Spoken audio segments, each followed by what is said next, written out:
batter's box I have a question about is, and Shelley might be, was the athletics department and coaches consulted about this part of the multi-purpose room? I can't answer that. I know that there were some changes made to the multi-purpose room in one of the revisions that the architects made. But I don't know how that all came about. That was a no, Shelley? The concern I would have with baseball, softball, person, there would be no pitching that occurs from that home plate, like no standard pitching that happens, because it's only 40 feet from the plate to the ball. And so in the batter's box, baseball pitchers can't pitch at the correct pitching distance in softball. I think the batter is a box. It's not where they'll use a pitching machine, not a pitcher. Yeah. Or, yeah. And that Which is a normal. this net stretches out the whole width of the multi-purpose room, goes all the way to the other wall. Yeah, it goes all the way to the other wall. It's just, you're never going to be able to have live pitching. And again, I can't answer that. I don't know if that was ever the intent. I don't think that was anything. The other design flaw or whatever with that little square rectangle there is, I can't see that our soccer coaches or those types of people think that it's ideal to have a big surface difference or that turf, there's rubber or some surfaces, semi-unusable part. There's no difference in level. There's a difference in texture on the surface. There's no level difference. From grass to a park. It's just, I was just wondering how that came to be. I know that the turf in the batter's box was part of a revision that was done by the architects. I'd have to assume that they talked to somebody about it. I can't answer who. Thank you. Anybody else have any other questions? Thank you, Gil. Sure, you're welcome.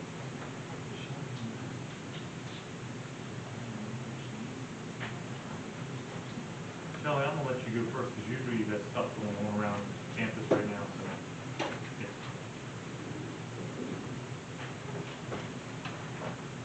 So yeah, right now, tennis, JV softball going on right now, and varsity softball at FSK. But we started spring season last Monday, and Gil, we are using the multi-purpose room since last Monday.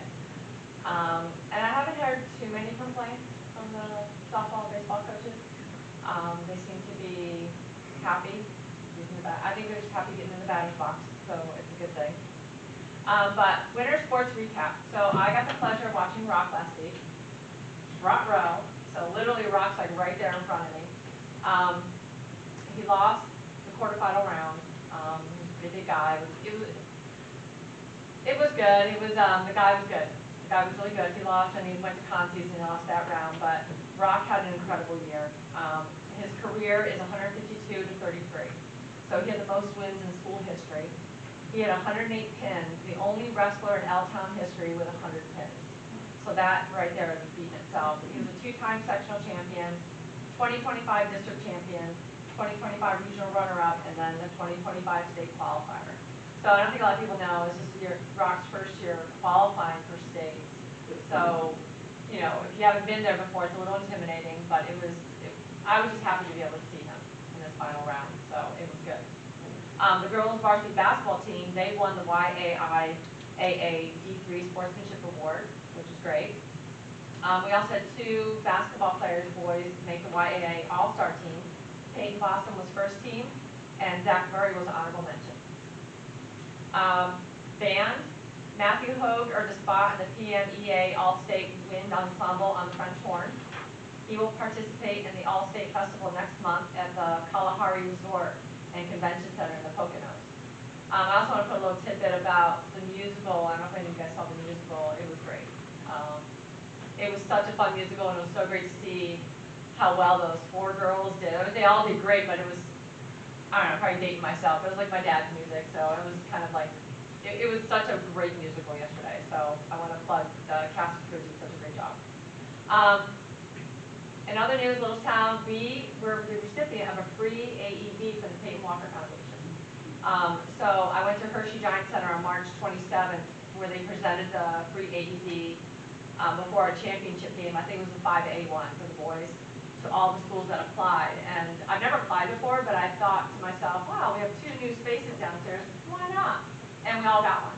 So it was kind of nice. So we all showed up, and they made this big heart on the court, and we all got our free AEDs. So the plan is to put it in between the multi-purpose room and the new weight room downstairs. So that was a pleasant surprise.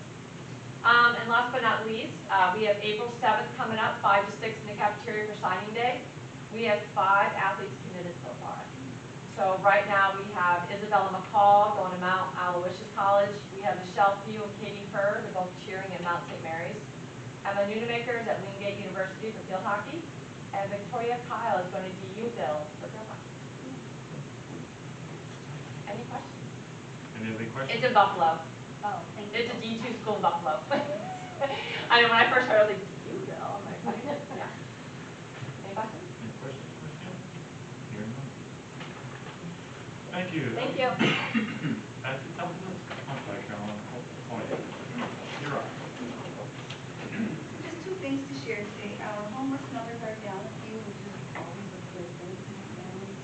In the other district, we're able to find housing and things turn out okay. So we're always good for those good scores. Another thing in special education, one of the things I do is usually in February, we have students who are in the Lincoln Intermediate preschool program. And these are students ages 2 through 5 who need special education services. So they're either receiving OT, PT, speech, learning support, hearing, all those services.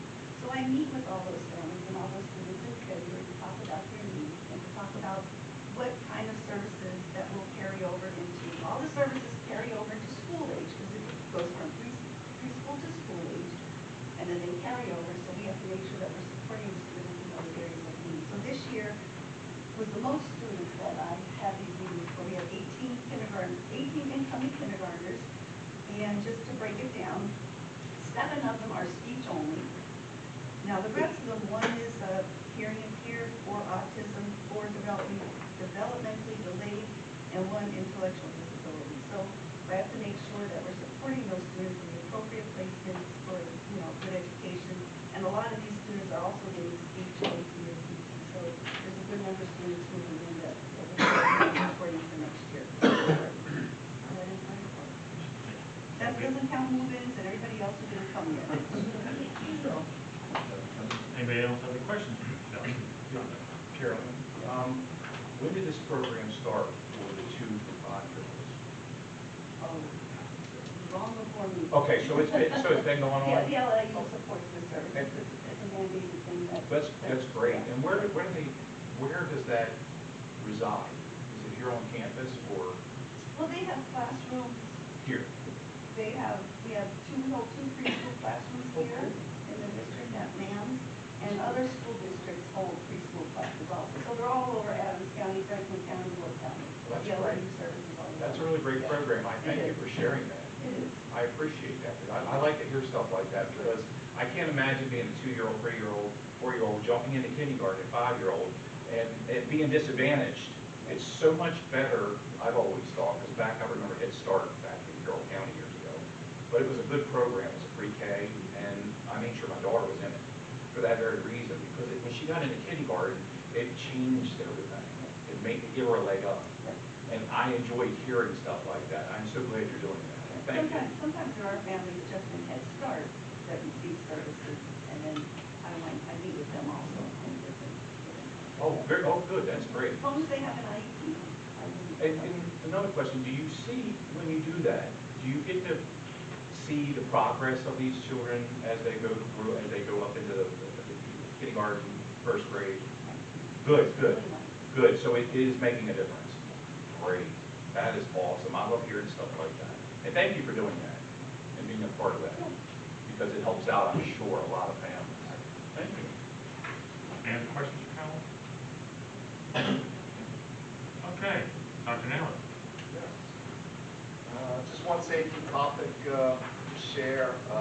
February 14th was a non-student day here in the district, so safety officer Lorenz and I had an opportunity to go over to Fairfield to meet with other district admin personnel, but as well as State Trooper Gola on an opportunity to do some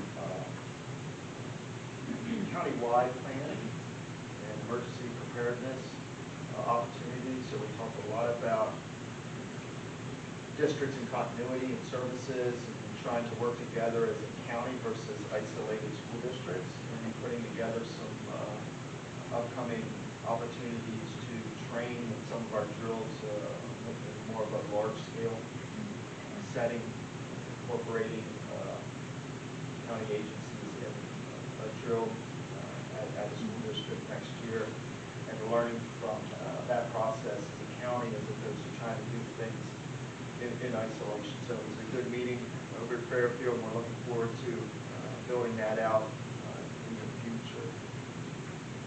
From the technology standpoint, a couple items just the tech department is working on. We'll be sharing some information this week about electronic hall pass software, which is something that's not new, but would be new to Littlestown. Another way for admin and teachers to manage student activity and manage that activity that might be happening during a class period, and providing a little bit more data and structure management to students in the hallway, even from a perspective of setting up appointments for a student. If I'm a counselor, I want to see Johnny in the office at 1 o'clock. I can use this system. Administrators can lock down passes in a hallway for a certain situation that might have come up. The student will be permitted to sign out of the classroom in the morning with all the different features of the software. I think it's a nice opportunity to take a look at it with the admin team. Bus software upgrade as well this week. Ralph Binder is our vendor that's transitioning to a new platform, so we have a data file that syncs with that software on a daily basis that we'll be working with to ensure that goes all smoothly. Recently, we were down at Maple Avenue doing some cabling in the Maple Avenue computer lab. If you've been around long enough, you probably understand that we've had a number of different floods in that part of the building. It seems to be having an impact on some of our electrical equipment that is within the walls and some of the switches. So working to keep that lab going. We also installed 3 access points on the first floor as well to help with connectivity. In relation to our high school project, no update on the camera system in new unit C for you. We're still waiting for NRG, the contractor, to ensure the installation is correct, the software is up and running, and we can actually utilize the system. That concludes my report. Do you have any questions for Dr. Nick? Hearing none, Dr. Barron. Just a few things this evening, and to piggyback off Shelley to start, I had the pleasure of bringing my 84-year-old mother-in-law on Friday night to the musical, which was chock full of 50s music. So she loved it, and so did I. It was great. The kids did a really nice job. So kudos to the cast, crew, the director, and his whole team. They did a really nice job. As far as the comp plan, it has been uploaded to the district website. All the related reports that go with the comp plan have also been uploaded, and the PowerPoint from the CCMP from March 4th is on there, along with a very short survey that you can submit for feedback. And then we are prepared for our final Act 80 Day, which will happen on March 17th. We have teachers that day, but no students, so they get a nice 4-day weekend. So we're looking forward to working with curriculum, instruction, some assessment work, and the high school will be getting the SAS PE training that the other two programs have already. We're looking forward to the day. And I will admit, I understand from my wife, she was with the class that went up, and the students, she's in an autistic class, she just said the one little boy was just dancing away and just enjoying it. So I was pleased by the number of students that I saw there Friday night. I actually mentioned that to Dr. Mitchell this morning. There were a lot of students there on Friday. Okay. Dr. Shirley. Oh, I'm sorry. Oh, they just called that line, I'm sorry. Let's finish that. All right, so we're going to do a brief financial/operations update. I cover a lot of departments, so I'm just going to kind of go through some of those. The first one, transportation. So we're continually working through the RFP. I updated the finance committee on the status of that. Laura and myself, Dr. Mitchell, will be doing that again tomorrow for our preliminary final review. Anticipation is to have that to the committee in April for full board review and approval for the board session. So that's kind of taken up a lot of time in transportation and then just more operations. Maintenance, obviously, we're running through with Gil on the project and all the other miscellaneous items we're working on with grants and capital projects. That would be completed.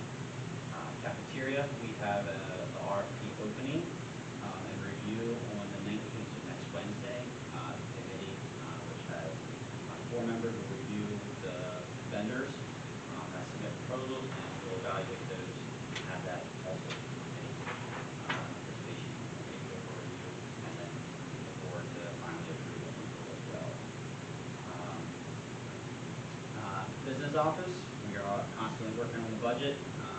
Most recently, I updated the finance committee where we were preliminarily with the budget. We kind of focused on some mandated costs and budget priorities that we're seeing here in the district. We had a nice discussion about that.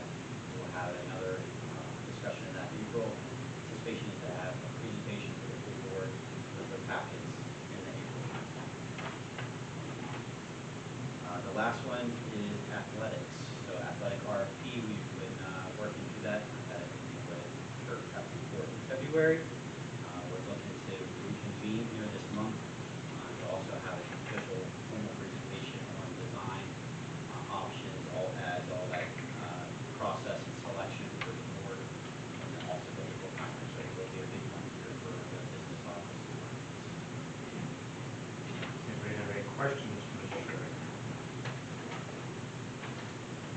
Hearing none. Let's go to the March agenda. Regular session.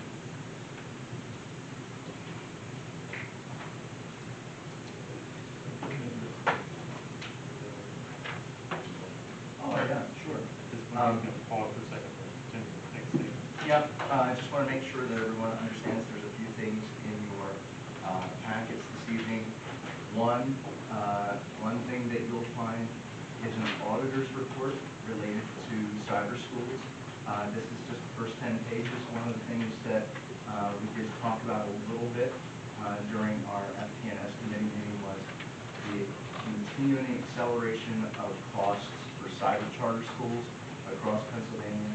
The auditor audited 5 cyber schools, and this report shares with you that many of them have increased their revenue by at least 156% over the past 3 years. So there's very good information there for you regarding that. The point of that, and the point for anyone listening, is that this would be a good opportunity to contact your legislator about cyber charter reform, because the cyber charter schools charge the same amount per student for the same service, regardless of what district they come from. So this is very inequitable for school districts across the state, and provides for these cyber charter schools an excessive amount of money that goes into their general fund. So please review that. If you have questions, I can certainly do my best to answer those or find any answers for you if you would like. I also will tell you that the solicitor's reports are currently in your folders.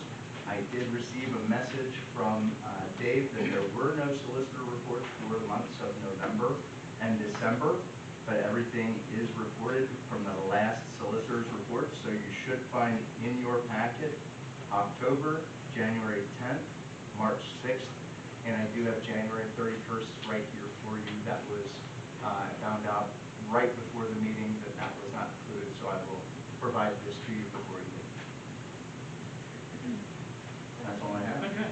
Oh, Let me ask, are you referring to a website to help people know how to contact their state reps about charter school? Certainly do Like, that. a sample thing to say or write, if they want to write or do an email? Yeah, that's not a problem at all.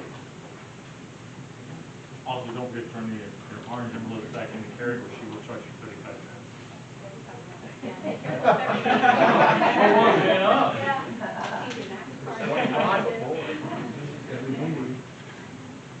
Oh, I'll do it 35, okay, all right. Don't see any problems with anything there. Steve, if you want to go for your section, I'd like to start with I, please. okay? What do you, what, I-1. okay. Go ahead, I one.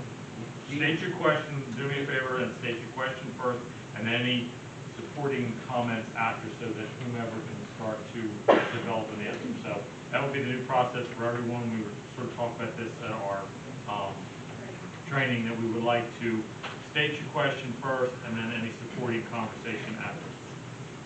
Okay, so go ahead and state your question, and then any supporting conversation. The question I have is why wasn't the PA Sunshine Act violation put in the minutes? It was called February 10th.